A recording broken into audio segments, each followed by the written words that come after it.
যে আল্লাহ সুবহানাহু ওয়া তাআলা কিছু বান্দাকে দেখে লজ্জা করবেন, আল্লাহ পাক লজ্জা করবেন, তাদেরকে শাস্তি দিতে আল্লাহ লজ্জা করবেন। তাদেরকে শাস্তি দিতে আল্লাহ পাকের লজ্জাবোধ হবে। চিন্তা করতে পারেন কারা তারা? বলা হচ্ছে তারা সেই সব মানুষ যারা কালো কালো চুল কালো দাড়ি নিয়ে ইবাদত শুরু করেছে। কালো চুল কালো দাড়ি নিয়ে ইবাদত শুরু করেছে, ইবাদত করতে করতে এটা সাদা হয়ে গেছে। তার মানে শায়েখ মানে কিন্তু বৃদ্ধ। শায়েখের অনেক অর্থ হয়, শায়েখ মানে পণ্ডিত, স্কলার। শায়েখ মানে কিন্তু বৃদ্ধ। তা আমরা দোয়া করি আল্লাহ পাকের কাছে, আল্লাহ পাক আমাদেরকে সব দিক থেকেই সুস্থতার সাথে আল্লাহর ইবাদত করতে করতে শায়েখ হওয়ার তৌফিক দান করেন, আমিন। এখন প্রসঙ্গে আসি যে ইসলামী মাহফিলটা হচ্ছে আপনাদের এখানে বেশ কয়েকদিন থেকে। কয়দিন হলো আজকে? পঞ্চম দিন, মাশাআল্লাহ। তো আমরা রবিউল আউয়াল মাসে আছি, সিরাতের মাহফিল হচ্ছে। এটা আমার জন্য খুবই আনন্দের, কারণ সিরাত কেন্দ্রিক দীর্ঘমেয়াদী কিছু কাজ করার পরিকল্পনা আছে ইনশাআল্লাহ। যতই সিরাত পড়ি ততই মনে হয় যে এই সিরাতের আলোটাই মানুষের মধ্যে বেশি ছড়ানো দরকার। কোরআনের তিলাওয়াত, কোরআনের ভাষা, কোরআনের ব্যাকরণ, কোরআনের তর্জমা, এইগুলো যদি ছড়ানো যায় আমাদের এই বাংলার মানুষের মধ্যে, ইনশাআল্লাহ একদিন না একদিন দিন কায়েম হবে। ইনশাআল্লাহ না ছড়ানো পর্যন্ত হবে না, যতই শোডাউন করি না কেন লাভ নাই। হার্ট টু হার্ট কোরআন থাকতে হবে। অ্যাটলিস্ট কোরআন আমরা পড়ে বুঝতে পারি, এই পর্যায়ে যেতে হবে। আমরা মক্তব করছি, মাশাআল্লাহ, অনেকেই মক্তব নিয়ে খেদমত করছেন, কিন্তু ওরা যখন আবার স্কুলে ভর্তি হচ্ছে তারা কোরআন হারিয়ে ফেলছে। আবার কলেজে পড়তে যাচ্ছে, সেখানে কোরআন থেকে তারা সরে যাচ্ছে। শুধু মক্তব না, আমাদের দরকার ইসলামিক বিশ্ববিদ্যালয়। আমাদের দরকার শহরে শহরে ইসলামিক বিশ্ববিদ্যালয়। এবং জেনারেল শিক্ষিত মানুষের সংখ্যা বাংলাদেশে প্রায় 70%, আরও বেশি হবে, আমি কম করে বললাম। আমরা 20-30% মানুষ মসজিদ, মাদ্রাসা, তালেবে ইলম, তালাবুল ইলম, আল মুজাহাদা ফি তরিকুল ইলম, এগুলোর সাথে আছি। বাকি 70% একটা হিউজ কমিউনিটি আমরা মসজিদ, মাদ্রাসা, শায়েখ, ওস্তাজ, তালাবুল ইলম এগুলো থেকে দূরে থাকি।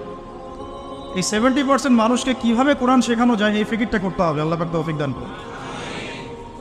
তো এই জন্য দরকার কোরআনিক কিছু কোর্সেস, কোরআনের দার্স, কোরআন শিক্ষার কার্যক্রম চালু করা। একদিন মসজিদে এসেছি নট নেসেসারি, মানে not enough, necessary of course but not enough, এটা যথেষ্ট না। আমাদেরকে এভাবেই 3 মাস এসে কোরআন শিখতে হবে, আরও 2-1 মাস সময় বাড়িয়ে দিয়ে কোরআনের তর্জমা, অ্যারাবিক গ্রামার কিছু শিখতে হবে। তখন গিয়ে একটা পরিবর্তন দেখা যাবে ইনশাআল্লাহ। আল্লাহ পাক তৌফিক দান করুন।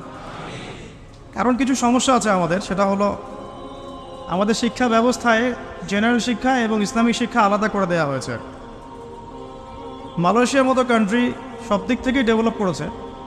তারা শুধু টলেস্ট বিল্ডিংই নির্মাণ করে নাই, তারা শিক্ষা ব্যবস্থায় এমন একটা নীতি চালু করেছে যে একজন কলেজ পড়ুয়া ছাত্র ইমামতি করতে পারে। ছোট থেকেই সে এভাবেই পড়াশোনা করে উঠে আসছে। এটা আমরা করতে পারতাম। এটা আমাদের যারা দায়িত্বশীল আছেন, শিক্ষা বিভাগে যারা আছেন, রাষ্ট্রে যারা আছেন, তারা করতে পারতেন এবং আপনাদের পারা উচিতও বটে। আর আজকে আমাকে টপিক দেওয়া হয়েছে নবী সাল্লাল্লাহু আলাইহি ওয়াসাল্লামের নেতৃত্বের গুণাবলী। তো এই টপিকটি এতই ক্রিটিক্যাল, ওনারা আমাকে বলেছেন 10টা থেকে 11টা পয়েন্টস আপনি বলেন। তো আমি শুধু গাড়িতে লিখতে লিখতে আসছিলাম, তো দেখলাম যে 18 থেকে 20টা হয়ে গেছে। এটা নিয়ে লিখতে থাকলে 50টার কম হবে না। নেতৃত্বের গুণাবলী, নবী সাল্লাল্লাহু আলাইহি ওয়াসাল্লাম কীভাবে তার নেশনকে লিড দিয়েছেন। লিডারশিপের প্রথম তার যে একটা ভিশন ছিল সেটা হলো সবাইকে শিক্ষিত করে তোলা। এমন একজন সাহাবী আপনি খুঁজে পাবেন না যিনি কোরআন এবং সুন্নাহর জ্ঞান জানেন না, একজন সাহাবীও নাই। এমনকি আবু সুফিয়ান রাদিয়াল্লাহু আনহু, যিনি একদম শেষে গিয়ে ইসলাম কবুল করেছেন, কখন? ওই যে মক্কা বিজয়ের আগে আগে, তিনিও শেষ বয়সে যখন রোমকদের সাথে যুদ্ধ করছিলেন, ইয়ারমুকের যুদ্ধ, সেই যুদ্ধে কিন্তু তার একটা বড় ভূমিকা ছিল। তিনি একটা বড় ভূমিকা রেখেছেন ইয়ারমুকের যুদ্ধে। মানে এক পর্যায়ে মুসলিমরা জিতে যাচ্ছিল, কিন্তু রোমকদের পাল্টা আক্রমণে মুসলিমরা ছত্রভঙ্গ হয়ে পড়ে। এবং মুসলিমদের রমণীদের যে খেমা আছে মানে তাবু, এই পর্যন্ত কুফার সৈন্যরা চলে আসছিল। এই সময় আবু সুফিয়ান রাদিয়াল্লাহু আনহু একটা জোরালো ভূমিকা রেখেছে এবং তার সাথে ছিলেন ইকরিমা বিন আবি জাহেল, আবু জাহেলের ছেলে ইকরিমা রাদিয়াল্লাহু আনহু। মানুষের লাইফটা আসলে কেমন, যার বাবা জাহান্নামী তার ছেলে জান্নাত। আর ইকরিমা রাদিয়াল্লাহু আনহু বলছিলেন যে কাতালতু রাসূলুল্লাহি ফি কুল্লি মাওতিন, আমি সারা জীবন রাসূলের এগেইনস্টে যুদ্ধ করেছি, আর আজকে কে আছো আমার সাথে মৃত্যুর বায়াত করতে পারো, কে আছো আমার সাথে মৃত্যুর বায়াত করতে পারো। তারপর তিনি আগ্রাসী আক্রমণ চালিয়ে রোমকদের যে দুর্গগুলো মানে শেল, ওদের তো যুদ্ধ নীতি খুব উন্নত ছিল, সেগুলো ভেদ করে সামনে চলে যান। এটা টার্নিং পয়েন্ট ছিল ইয়ারমুকের যুদ্ধের। আমি যেটা বলছিলাম, আমাদের টপিক ইয়ারমুকের যুদ্ধ না, যে আবু সুফিয়ান রাদিয়াল্লাহু আনহু শেষ বয়সে ইসলাম কবুল করার পরেও মসজিদে বসে বসে কান্নাকাটি করতেন আর বলতেন যে হাদা কালামু রব্বি, হাদা কালামু রব্বি, এটা আমার রবের কালাম, এটা আমার রবের কালাম। আপনি একজন সাহাবীও খুঁজে পাবেন না যিনি কোরআন এবং সুন্নাহর জ্ঞান থেকে দূরে ছিলেন। কিন্তু আমরা দুর্ভাগ্যজনক, এখন অনেকে ইসলামের জন্য জীবন দিতে চাই, বাট কোরআন পড়তে জানি না। আমার কথা মন খারাপ করে না, আমরা ইসলামের জন্য জীবন দিতে চাই ঠিক, এই প্রেরণা আমাদের সবার মধ্যে একটু একটু কাজ করে, কম বেশি, কারো আবেগে কারো বিবেকে, বেশিরভাগ মানুষের আবেগেই করে। তবে নবী সাল্লাল্লাহু আলাইহি ওয়াসাল্লাম আবেগী নবী ছিলেন না, তিনি খুবই ডিপ্লোম্যাটিক পারসন ছিলেন। তিনি বুঝে কাজ করতেন, কি করতে যাচ্ছি, কেন করতে যাচ্ছি। আমরা ওইদিকে আসছি ইনশাআল্লাহ। তো প্রথম পয়েন্টটা টাচ করতে চাই, শিক্ষার মধ্যে কোরআন ঢোকাতে হবে। তো এখন যারা আমরা শিখতে পারি না এই দীর্ঘদিন, আমরা কি করব? এই 60-70% জেনারেল কমিউনিটির জন্য কোরআন শিক্ষার কার্যক্রম চালু করবো ইনশাআল্লাহ। আপনাদের সার্বিক সহযোগিতা চাই এবং অংশগ্রহণ চাচ্ছি। কিছু কিছু নতুন নতুন কোর্সেস আসছে এখন, এগুলো দিয়ে মোটামুটি 6 মাসের মধ্যে কোরআনের বেসিক নলেজ শেখানো যায়, অ্যারাবিক গ্রামার শেখানো যায়। আমি এগুলো নিয়ে ঘাটাঘাটি করছি আলহামদুলিল্লাহ। এই কোরআনের মধ্যেই আলহামদুলিল্লাহ মাত্র 200 থেকে 250টা মাসদার আছে, ফেল আছে, যেগুলো দিয়ে কোরআনের প্রায় 40,000 শব্দ তৈরি করা যায়। 40,000 শব্দ। আর এই কোরআনুল কারীমে মোট শব্দ আছে 78,000, প্রায় 78,000, এক্স্যাক্টলি 77,800টা, প্রায় 78,000। এই 78,000-এর মধ্যে 40,000 শব্দ আপনি মাত্র 250টা মাসদার থেকে বের করতে পারবেন। এগুলো ওলামায়ে কেরাম বুঝবেন আর কি, আমি জাস্ট টাচ করছি।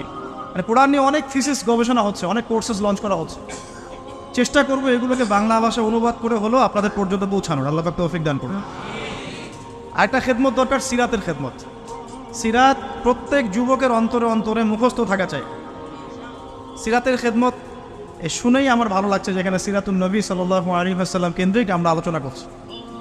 সিরাত এত চমৎকার, এত গভীর, এত মানে ইমোশনাল। সিরাত পড়ে যদি কেউ ওমরাহ করে এবং রাসূল সাল্লাল্লাহু আলাইহি ওয়াসাল্লামের রওজা জিয়ারত করে, সে যে আবেগ অনুভূতি আর ফিলিংসটা পাবে, সিরাত না পড়া মানুষ সেটা পাবে না। সিরাত পড়ে যদি আপনি সিরাতের সাথে সংশ্লিষ্ট স্থানগুলো জিয়ারা করেন, তাহলে যে ফিলিংসটা পাবেন সিরাত না পড়ে পাবেন। আর কোরআন এবং সুন্নাহর, কোরআনের আয়াতগুলো এবং হাদিসগুলো কোনটা কোন প্রেক্ষাপটে কখন কিভাবে নাজিল হয়েছে, এটা বোঝার জন্য সিরাত লাগবে। আদারওয়াইজ আমরা কোরআন সুন্নাহ হাতে নিয়েও বিভ্রান্ত হতে পারি। সিরাত একটা উপন্যাস, একজন মহামানবের উপন্যাস, যে উপন্যাসটা তিনি নিজ হাতে লিখেন নাই, লিখেছেন আল্লাহ রাব্বুল আলামিন।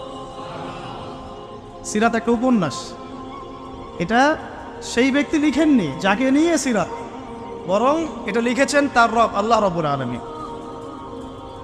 সিরাতুন নবী সাল্লাল্লাহু আলাইহি ওয়াসাল্লাম। তো সিরাতের অনেক পার্ট আছে, সিরাত এবং দাওয়াত, সিরাতের আলোকে দিন কায়েম, সিরাতের আলোকে সুন্নাহ, সিরাতের আলোকে আসবাবুন নুজুল, অনেক পার্ট হতে পারে। সিরাতের আলোকে গাজওয়া, সিরাতের আলোকে সারিয়া, সিরাতের আলোকে জিহাদ, সিরাতের আলোকে দাওয়াত, অনেক কিছু হতে পারে।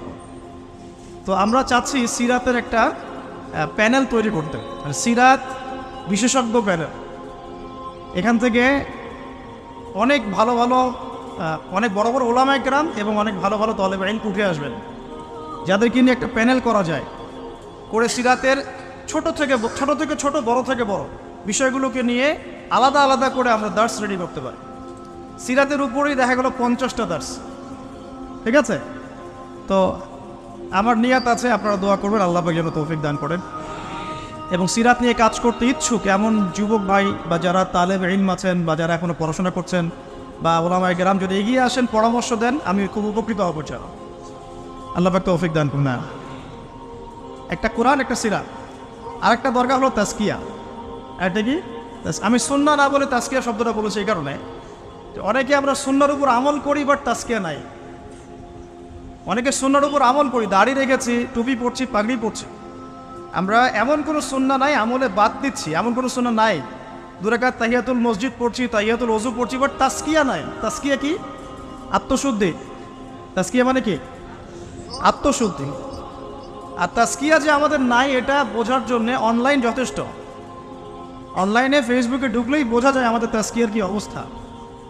এখানে অনেক সময় একজন আলেম আরেকজন আলেমকে যে ভাষায় গালি দিচ্ছেন, তাতে আপনারা পরকালে আল্লাহর কাছে কি জবাব দিবেন সেটা চিন্তা করতে হবে।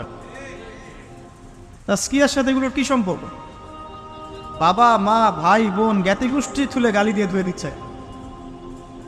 তো যদি ওলামায়ে কেরামদের কেউ এই কাজগুলো করে থাকেন, তাহলে সাধারণ জনগণ কি করবে? কাদেরকে দেখে তারা শিখবে ইসলাম? ইস্যু পাগল হয়ে গেছে আমরা। মন চাইলে একটা কমেন্ট করে দিলাম, মন চাইলে একটা গালি দিয়ে দিলাম, মন চাইলে একটা শেয়ার দিয়ে দিলাম। এটার পরিপ্রেক্ষিতে উম্মার মধ্যে যে বিভক্তি বাড়ছে এবং প্র্যাকটিসিং মুসলিমদের সম্পর্কে জেনারেলদের যে একটা বিরূপ ধারণা সৃষ্টি হচ্ছে, আর যারা ইসলামের দিকে আসতে চায় ওরাও আসার আগে আবার চিন্তা করছে 10 বার যে বাবা যাবো কি যাব না। তো আমাদের দরকার নেই, আমাদের চরিত্র পরিশুদ্ধ করতে হলে তাজকিয়া দরকার। তাজকিয়া মানেটা কি? অনেকে এটাকে সুফিইজমের সাথে সম্পৃক্ত করে দেয়। সুফিইজম, তাজকিয়া এগুলো ইসলামের কোনো শত্রু হয় না। এটা মানুষকে আধ্যাত্মিকত্ব শেখায়, বরং সুন্নাহর উপর আমল করার একটা প্রেরণা তৈরি করে এবং মনটাকে পরিশুদ্ধ করে। ধরেন আমি সারাদিন অনেক সুন্নাহর উপর আমল করছি, কিন্তু আমার এক ভাইকে আমি হিংসা করি। আর হিংসা এখনকার অনলাইনের জগতে ফরজ। হিংসা না করলে কেউ অনলাইনে টিকতে পারবে না, তাকে হিংসা করতেই হবে। যেমন সুদ না খাইলে কেউ অর্থনীতি চালাতে পারে না, সুদ এখন ফরজ হয়ে গেছে। ঠিক এইরকম অবস্থা, আল্লাহ মাফ করো। তো আমি যদি সুন্নাহর উপর আমল করি কিন্তু আপনাকে হিংসা করি, তাহলে লাইলাতুল বারার মতো রাত্রেও আমি ক্ষমা পাচ্ছি না। আল্লাহ পাক বলছেন সবাইকে আল্লাহ মাফ করে দিচ্ছেন এই হিংসুক ব্যতীত। তাহলে তাজকিয়া কি? আত্মশুদ্ধি। এটা আজকের টপিক না, আমি বলছি 3টা জায়গায় ফোকাস করতে হবে খুব বেশি। কোরআনের শিক্ষা স্পেশালি জেনারেলদের মধ্যে, কারণ মক্তব মাদ্রাসা শেখানো হচ্ছে বাট জেনারেলরা পাচ্ছেন না। এবং শিক্ষাটাকে সহজ করে দেওয়া, সহজলভ্য করা, সহজ করা, যাতে ঘরে ঘরে হার্ট টু হার্ট আমরা কোরআনটা পৌঁছাতে পারি। শুধু তিলাওয়াত নয়, তিলাওয়াতের সাথে অবশ্যই অর্থ বোঝা। শুধু তেলাওয়াত করলে অবশ্যই নেকি পাবেন আপনি, প্রত্যেক হরফে 10 নেকি করে, কিন্তু এটাতে কোরআনের হক পরিপূর্ণ আদায় হয় না। কোরআনের মূল মেসেজটা আমরা পাচ্ছি না। আর 2 নাম্বার হচ্ছে সিরাতের শিক্ষা, সিরাতের ব্যাপক প্রচার প্রসার। আর 3 নাম্বার তাজকিয়া, সুন্নাহ ভিত্তিক জীবনযাপন এবং তাজকিয়া। তাজকিয়ার জন্য দরকার আত্মশুদ্ধিওয়ালা মানুষের সহবত। আত্মশুদ্ধিওয়ালা মানুষের সহবত, এই মানুষ খুঁজে বের করা একটা চ্যালেঞ্জ। এই মানুষগুলো খুঁজে পেতে হলেও তাকদিরের একটা ভালো ভাগ্য লাগবে।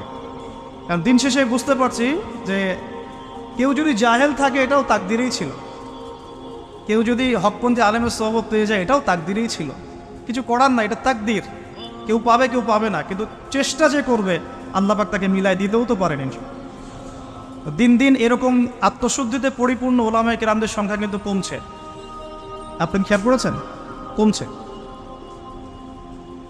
যে ব্যক্তি হক ও বাতিলকে পার্থক্য করে দেয়, যে ব্যক্তি অন্যের শুভাকাঙ্ক্ষী, যে ব্যক্তি উম্মার ঐক্য চায়, যে ব্যক্তি নিজে যা বলে তার উপর আমল করে, যে ব্যক্তি অন্যকে আল্লাহর দিকে ডাকে, যে ব্যক্তি নিজে হারাম খায় না, যে ব্যক্তি আলেমদের মাঝে বিভেদ সৃষ্টি করে না, যে ব্যক্তি মানুষকে নবী সাল্লাল্লাহু আলাইহি ওয়াসাল্লাম রেখে যাওয়া সুন্নতের দিকে ডাকে, যার অন্তরটা পরিষ্কার, ভিতরে কোনো হিংসা নাই, কোনো অহংকার নাই, কোনো গীবত তহমত কিচ্ছু নাই, এরকম মানুষ, এরকম আলেম খুঁজে পাওয়া কি চারটাখানি কথা?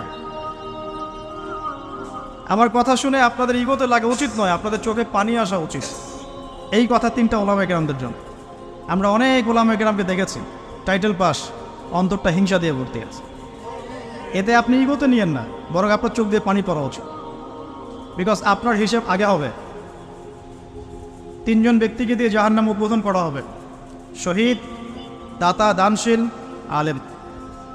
আমি এমন অনেক ওলামায়ে কেরামকে দেখেছি যাদের কথাবার্তা, চলাফেরা এবং ওঠা বসাতে অহংকার স্পষ্ট, কেবর, অহংকার স্পষ্ট।